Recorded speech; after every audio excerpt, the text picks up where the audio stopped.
അപ്പം എന്നെ സബ്സ്ക്രൈബ് ചെയ്ത് അല്ലെങ്കിൽ ഞാൻ പറയുന്നത് ഇങ്ങനെ കേൾക്കുന്ന ആൾക്കാർക്ക് എൻ്റെ വിശേഷങ്ങൾ പങ്കുവയ്ക്കാൻ വേണ്ടി അല്ലെങ്കിൽ എൻ്റെ കുട്ടി കുട്ടി വീഡിയോസുകളൊക്കെ പങ്കുവയ്ക്കാൻ വേണ്ടി കേട്ടോ ഞാൻ ഈ ചാനൽ തുടങ്ങിക്കണേ. ഇതുകൊണ്ട് വേറെ വല്ല ഗുണം കാര്യങ്ങളൊന്നും ഇല്ല എനിക്ക്. അങ്ങനെ ഗുണം കാര്യങ്ങൾ കിട്ടി നമുക്ക് അതിൽ കൂടുതൽ സംഭവങ്ങൾക്ക് വാങ്ങുന്നുള്ളൂ, നിങ്ങൾക്കറിയാലോ. അപ്പം എൻ്റെ ചെറിയ വിശേഷങ്ങളൊക്കെ എൻ്റെ അത് കിടക്കട്ടെ. അപ്പം എന്നെ അറിയാവുന്ന ആൾക്കാർക്കും അതുപോലെ തന്നെ എൻ്റെ ഭാവിയിലുള്ള കുട്ടിക്കൊക്കെ കാണാമല്ലോ അമ്മയുടെ ഈ വിശേഷം പറച്ചിലും അമ്മയുടെ ഓരോ വീഡിയോ ഇടലൊക്കെ കാണാമല്ലോ. അപ്പോൾ കാര്യം പറഞ്ഞ് ഞാൻ വരാട്ടോ. എന്ത് ഞാൻ പറയാൻ ഉദ്ദേശിച്ചത് എന്ന് വെച്ചാൽ, ഞാനിപ്പോൾ കടന്നു പോകുന്ന സിറ്റുവേഷൻ ഇപ്പോൾ എൻ്റെ വീഡിയോസ് കാണുന്നവർക്ക് മനസ്സിലാവുമായിരിക്കും. ഞാനൊരു അമ്മയാവും. ഓഗസ്റ്റിലാണ് ഡേറ്റ്. അപ്പം അതിലൂടെ സഞ്ചരിച്ചുകൊണ്ടിരിക്കുന്ന വ്യക്തിയാണ്. അപ്പോൾ അതിൻ്റെ കുറച്ച് വിശേഷങ്ങളാണോ ഞാൻ പറയാൻ പോണത്. ഇടയ്ക്കിടയ്ക്ക് കണ്ണ് അവിടെ ഇവിടേക്കൊക്കെ പോകുന്നുണ്ട്, അത് കാര്യമാക്കി എടുക്കണ്ട കേട്ടോ. ശരിക്കും ഞാൻ എന്താ പറയുക, എനിക്ക് വിശേഷം ഉണ്ടെന്ന് ഞങ്ങൾ അറിഞ്ഞില്ല കേട്ടോ. കാരണം മീൻസ് എനിക്ക് ഓൾറെഡി ഭയങ്കര പെയിൻ കാര്യങ്ങളൊക്കെ, എനിക്ക് കാലുവേദനയൊക്കെ ആയിട്ട് ഞാനിങ്ങനെ ഹോസ്പിറ്റലിലൊക്കെ കാണിക്കുന്നുണ്ടായിരുന്നു. കാലുവേദന മാത്രമല്ല, കാലുമ്മ നീര് വരും, പിന്നെ അതുപോലെ തന്നെ നടുവേദന, എനിക്ക് കിടന്നുകൊടുത്തുനിന്ന് എണീക്കുമൊക്കെ ഭയങ്കര പെയിനായിരുന്നു. ഇടയ്ക്ക് നമ്മളിങ്ങനെ ഫുഡൊക്കെ ഇങ്ങനെ ചോറിൻ്റെ ഫുഡൊക്കെ കഴിക്കാത്ത ദിവസങ്ങളൊക്കെ ആയിരുന്നു നമുക്ക് ആ വേദന, ആ കുറവുണ്ടായിരുന്നു എന്ന് ഇപ്പം മനസ്സിലാക്കണത്. അപ്പോൾ പറഞ്ഞു വരുന്നത് എന്താണെന്ന് വെച്ച് കഴിഞ്ഞാൽ, അപ്പോൾ ഞാനിങ്ങനെ ഹോസ്പിറ്റലിൽ കാണിക്കായിരുന്നു. അപ്പോൾ അവർ ഇങ്ങനെ കാലുമ്മ നീരൊക്കെ വരുമ്പോൾ ക്രിയാറ്റിൻ കൂടുതലായിട്ടായിരിക്കും കാലുമ്മ നീര് തന്നെ, അങ്ങനെയൊക്കെ ആയിരിക്കുമല്ലോ നമ്മളെല്ലാവരും വിചാരിക്കുക. അപ്പോൾ അതൊക്കെ ടെസ്റ്റ് ചെയ്തു, അതൊന്നും കുഴപ്പമില്ല, നോർമലാണ്. പക്ഷെ നമുക്ക് അകുളിൻ്റെ ഉള്ളിൽ വേദന എടുക്കണമെന്ന് നമുക്ക് എത്രത്തോളം പറഞ്ഞ് മനസ്സിലാക്കാൻ പറ്റും. പിന്നെ കാലുമ്മ നീര് വരുമ്പോൾ അത് കാണിച്ചു കൊടുക്കാമെന്നല്ലാതെ വേറൊരു ഓപ്ഷൻ എനിക്ക് ഉണ്ടായിരുന്നില്ല. പിന്നെ ആ സംഭവം അവിടെ ഇങ്ങനെ ക്ലോസ് ചെയ്തു. കാരണം വേദനയായിട്ട് തന്നെ ഞാൻ ഇങ്ങനെ നടന്നു. അത് കഴിഞ്ഞിട്ട് പിന്നെ എൻ്റെ കെട്ടുവിന് ഇവിടെ ഇല്ല കേട്ടോ, എൻ്റെ കെട്ടും പുറത്താണ്. അങ്ങനെ ആൾ വന്നതിന് ശേഷം അതുപോലെ തന്നെ ഞാൻ ഹോസ്പിറ്റലിൽ പോകാമെന്നൊക്കെ വിചാരിച്ചുകൊണ്ടിരിക്കുകയായിരുന്നു. പിന്നെ അത് അപ്പോഴാണ് എനിക്ക് വിശേഷമാവണത്.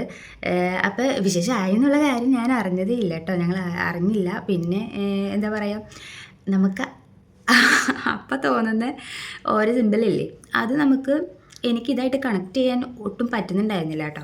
കാരണം എനിക്ക് ഓൾറെഡി ഈ വേദനകൾ ഓൾറെഡി എനിക്കുണ്ട്. അപ്പോൾ എനിക്ക് ഈ വേദനയായിട്ട് കണക്ട് ചെയ്യാൻ പറ്റുന്നില്ല. പക്ഷേ എനിക്ക് ഒരു കാര്യം മാത്രം അതിൽ കണക്ട് ചെയ്യാൻ പറ്റുന്നുണ്ടായിരുന്നു കേട്ടോ. കാരണം എനിക്ക് വോമിറ്റിംഗ് ടെൻഡൻസി ഇങ്ങനെ വരുമായിരുന്നു. അതായത് എൻ്റെ തൊണ്ടയുടെ ഇവിടെ ഇങ്ങനെ ഇരിക്കുക, സംഭവം ഇങ്ങോട്ട് പുറത്തേക്ക് വന്നില്ല. ഛർദ്ദിക്കാൻ വരുമ്പോൾ തോന്നൽ എനിക്ക് ഇങ്ങനെ കൂടെ വന്നിരുന്നു കേട്ടോ. അത് കഴിഞ്ഞപ്പോൾ ഞാനിങ്ങനെ ടെസ്റ്റ് ചെയ്ത് നോക്കി കേട്ടോ. എനിക്ക് പീരിയഡ്സ് ആവണേക്ക് മുമ്പ് ഒരാഴ്ച മുന്നേ ഞാൻ ടെസ്റ്റ് ചെയ്ത് നോക്കി കഴിഞ്ഞപ്പോൾ അതിൽ പോസിറ്റീവ് ഒന്നും ആയിരുന്നില്ല കേട്ടോ. അപ്പം ഞാൻ വിചാരിച്ചു അല്ല. അത് കഴിഞ്ഞ് വേദന കൂടി വന്നു കഴിഞ്ഞ് പീരിയഡ്സിൻ്റെ ഡേറ്റ് എടുക്കാറായിരുന്ന സമയത്ത് ആ ദിവസം എനിക്കായില്ല. അപ്പം ഞാൻ ഇങ്ങനെ പറഞ്ഞു, അപ്പോൾ നമുക്ക് ഹോസ്പിറ്റലിൽ പോയി നോക്കാം, എനിക്ക് തീരെ പറ്റണില്ല, വേദനകളൊക്കെയാണ്, നമുക്ക് ഓർത്തനെ പോയി കാണാമെന്നൊക്കെ ഇങ്ങനെ പറഞ്ഞു. അത് കഴിഞ്ഞ് ഞങ്ങൾ അങ്കമാലി ടി വി ജംഗ്ഷൻ്റെ അവിടെ നിർത്തി കേട്ടോ. വീട്ടിൽ നിന്ന് ഇറങ്ങി ഇങ്ങോട്ട് പോകുന്ന സമയത്ത് എനിക്ക് ഇങ്ങനെ കല്യാണത്തിന് മുമ്പ് ഞാൻ ഒരു തവണ ഇങ്ങനെ ജെറുസലേമിൽ പോയിട്ടുണ്ടായിരുന്നു. അപ്പോൾ ഞാൻ കല്യാണം കഴിഞ്ഞിട്ട് ഞാനും ഹസ്ബൻഡും കൂടി ഇവിടെ വന്ന് കുറച്ച് നേരം ഇന്ന് പ്രാർത്ഥിച്ചിട്ട് നേർച്ചക്കിട്ട് പോകാമെന്നൊരു ഇത് എൻ്റെ മനസ്സിലിങ്ങനെ അന്ന് ഞാൻ എടുത്തൊരു ഇതുണ്ടായിരുന്നു കേട്ടോ, ഒരു വാക്ക് കൊടുത്തിട്ടുണ്ടായിരുന്നു. അപ്പോൾ കല്യാണം കഴിഞ്ഞിട്ട് എന്താ പറയുക, ഒരു വർഷമായിട്ട് ആ ഗ്യാപ്പിൽ വന്ന സമയത്തായാലും ഞങ്ങൾക്ക് പോകാൻ പറ്റില്ല. അപ്പോൾ ഇത്തവണ എന്തായാലും പോകണം, ഞങ്ങളുടെ പ്ലാനിങ്ങിൽ ജെറുസലേമിൽ പോകാമെന്നുള്ളൊരു പ്ലാനിങ് ഉണ്ടായിരുന്നു കേട്ടോ. അപ്പോൾ അവിടെ വന്ന് നിന്ന് കഴിഞ്ഞപ്പോൾ ഞാൻ പറഞ്ഞു എനിക്ക് ജെറുസലേമിലൊന്നും പോകണം. അപ്പോൾ നമുക്ക് ജെറുസലേമിൽ പോയി കഴിഞ്ഞ് വന്നിട്ട് ഹോസ്പിറ്റലിൽ പോയാൽ മതിയോ അല്ലെങ്കിൽ ഹോസ്പിറ്റലിൽ പോയിട്ട് ജെറുസലേമിൽ പോയാൽ മതിയോ എന്നുള്ളൊരു കൺഫ്യൂഷൻ. അപ്പം എൻ്റെ അടുത്ത് എൻ്റെ കെട്ടിയവൻ പറഞ്ഞു നീ എന്താണെന്ന് വെച്ചാൽ നീ തീരുമാനിക്കുമെന്ന് പറഞ്ഞു. അപ്പോൾ ഞാൻ പറഞ്ഞു അന്ന് പിന്നെ നമുക്ക് ആശുപത്രി പോയിട്ട് എന്താ സംഭവം എന്ന് അറിഞ്ഞിട്ട് നമുക്ക് പോകാമെന്ന് പറഞ്ഞു. അങ്ങനെ അവിടെ ചെന്ന് കഴിഞ്ഞപ്പോൾ ഓർത്തോനെ എടുക്കണോ അല്ലെങ്കിൽ ഗൈനക്കിന് എടുക്കണോ എന്നായിട്ടോ. അതിന് ഹസ്റ്റ് പറഞ്ഞു നമുക്ക് ഓർത്തോനെ കാണാം, അതിന് മുമ്പ് നമുക്ക് ഗൈനക്കിനെ കണ്ടിട്ട് ഇനിയിപ്പോൾ ഈ ഛർദ്ദിക്കാൻ വന്നൊരു ടെൻഡൻസി എനിക്ക് സാധാ പീരിയഡ്സ് ആവണേക്ക് മുമ്പ് ഇങ്ങനെ വോമിറ്റിംഗ് ടെൻഡൻസി ഒന്നും വരാറില്ല. ആ ഒരു ലക്ഷണം മാത്രമേ ഉള്ളൂ, ബാക്കിയുള്ള ലക്ഷണങ്ങളൊക്കെ എനിക്ക് നേരത്തെ ഉള്ള സംഭവങ്ങളാണ് എനിക്ക് വേദനകളുള്ളത്. ആ ഒരു ഇതും കൊണ്ടും പിന്നെ എനിക്ക് നമ്മൾ ടെസ്റ്റ് ചെയ്ത് നോക്കി കഴിഞ്ഞപ്പോൾ അതിൻ്റെ അകത്ത് പോസിറ്റീവ് അല്ലല്ലോ. അപ്പോൾ പിന്നെ ഞാൻ കൂടുതൽ പ്രതീക്ഷിക്കുന്നില്ല, ആളും കൂടുതൽ പ്രതീക്ഷിക്കുന്നില്ല. എന്നിട്ട് ഞങ്ങൾ അവിടെ ഒരു ഗൈനക്കിനടുത്ത് അവിടെ എലിസബത്ത് എന്ന് പറഞ്ഞ ഡോക്ടറായിരുന്നു കേട്ടോ. അപ്പോൾ ആ ഡോക്ടർ ഞങ്ങളെടുത്തു. ഏത് ഡോക്ടറുള്ളതെന്ന് വെച്ചപ്പോൾ എലിസബത്തിൻ്റെ അങ്ങനെ കുറച്ച് ഡോക്ടർമാരുടെ പേര്. അപ്പോൾ ഞങ്ങൾ എലിസബത്തിനെടുത്തു കേട്ടോ.